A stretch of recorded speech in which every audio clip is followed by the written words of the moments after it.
Cher ami du peuple, aujourd'hui, jeudi 3 octobre 2019, une petite lettre ouverte à Monsieur le Président de la République française. Alors, Monsieur le Président de la République française, par cette nouvelle lettre, je reviens vers vous. Je vous ai déjà écrit par 2 fois. Ma première lettre, vous m'avez répondu de participer au grand débat en ligne, alors que c'était déjà fait, et que je vous ai écrit pour vous rencontrer et participer à un débat face à vous sur un plateau télé, car je veux vous poser des questions, des vraies questions que le peuple attend. Et vous n'avez pas répondu la bonne réponse. Vous m'avez dit de participer au grand débat, c'est ce que j'ai fait. La deuxième lettre que je vous ai fait il y a plus de 4 mois est restée sans réponse. C'est là que j'ai compris que vous êtes un roi dans l'esquive, que vous êtes très fort pour éviter et esquiver les réponses des gens. Vous avez la bouche, mais vous n'avez pas de courage, je crois. Alors que la France va mal, que le peuple en a marre, que tous les gouvernements successifs depuis 40 ans nous prennent pour des cons, nous attendons des réponses. Mais non, vous évitez les réponses et vous faites que grandir la crise. Alors, Monsieur le Président, dans cette nouvelle lettre, je vous ai dit, comme il y a 40 ans que les gouvernements nous prennent pour des imbéciles, on va se rappeler une époque, quand le nuage de Tchernobyl, la centrale nucléaire en Ukraine qui a explosé, a traversé le monde entier, mais il se serait arrêté à la frontière française. Bah voilà donc, la frontière française qui est une véritable passoire, qui laisse rentrer des terroristes, qui laisse passer tout. On va nous prendre pour des cons et on va nous dire qu'un nuage radioactif l'a contourné. Fort, on a la meilleure frontière du monde. Alors, faut arrêter de prendre les gens pour des imbéciles. Et il n'y a pas d'une semaine de cela encore, avec ce qui s'est passé à Rouen-le-Feu, vous nous prenez encore pour des imbéciles. Vous dites à la population, c'est pas grave, ils vivent dans une odeur où ça pue tellement que je pense que laisser respirer les enfants et les personnes âgées, ça va les conduire peut-être dans le trou avec des maladies. Mais bon, ça vous en avez rien à foutre. Vous êtes dans votre bureau. Vous, ce que vous avez voulu, c'était la place. Ça fait plus de 10 ans qu'elle vous était promise. Mais bon, on vous a mis à la finance avant. On vous a placé dans une grande banque.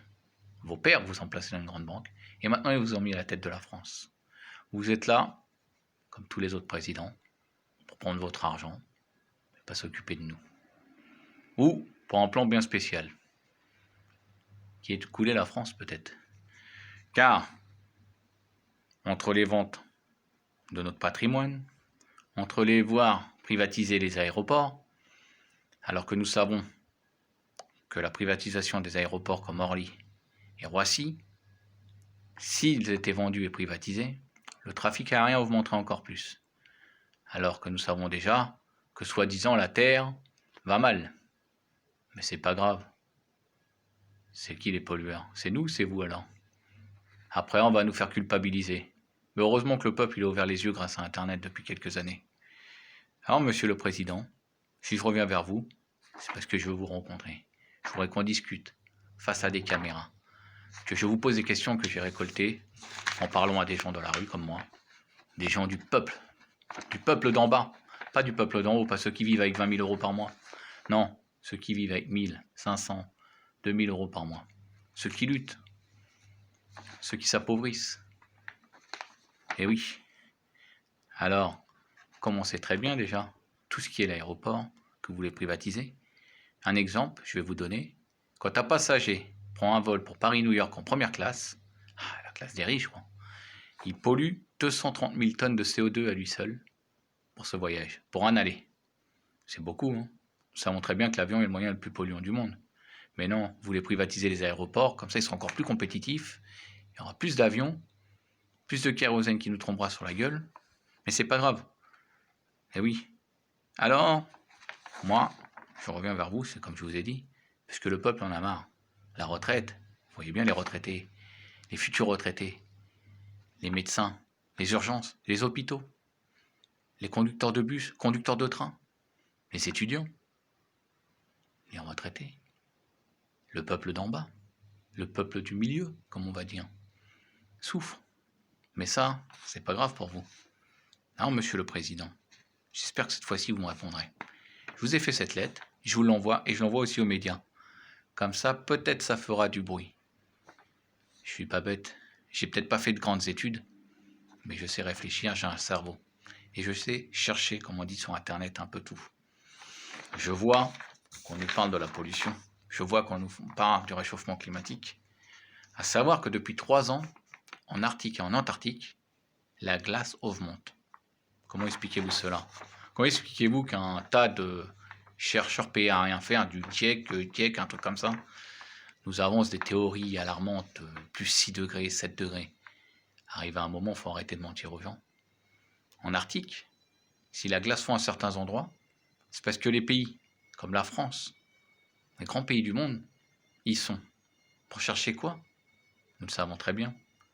Il y a d'énormes ressources, du pétrole, du gaz, de l'uranium, pour fabriquer vos bombes sales, hein, et aussi des diamants, des minerais, plein de ressources naturelles.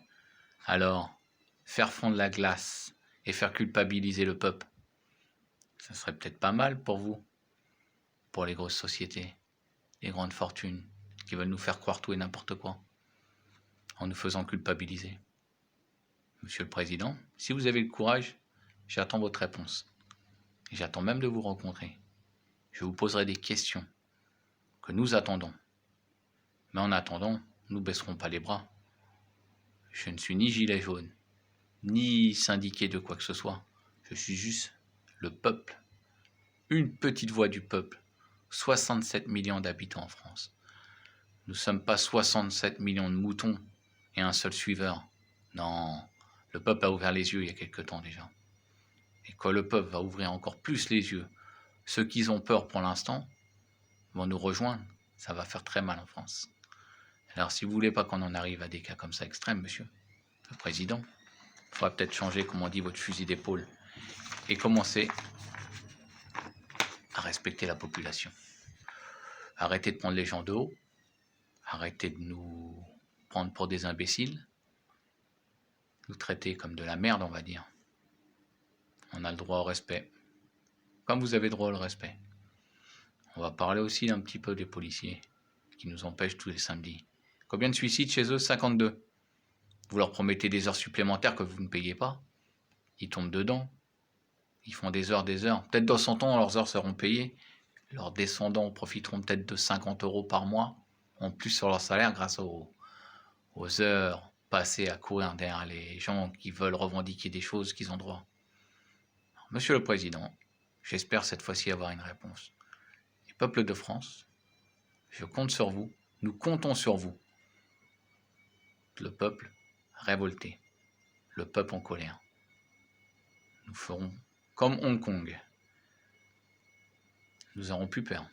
À Hong Kong, les gens n'ont pas peur. Et pourtant, c'est la Chine qui est en face. La Chine, je crois qu'il faut plus trembler de la Chine que de la France. Personnellement, moi, j'aurais plus peur du gouvernement chinois que du gouvernement français. Alors, peuple de France, nous continuons. Le 16 et 17 novembre, nous serons sur Paris et partout en France. Il n'y a pas qu'un arrondissement à Paris. Ne vous focalisez pas sur les Champs-Élysées, il y en a 20. Il faut que nous soyons dans les 20 arrondissements. Partout, que nous fassions du bruit, que nous fassions entendre. Casser, ça ne résoudra rien. Mais casser, ça nous fera entendre. Alors, rendez-vous le 16 et 17 novembre. N'ayez plus peur, vous n'êtes pas tout seul. L'union fait la force. Plus on sera nombreux, plus on arrivera à quelque chose. À bientôt, peuple de France.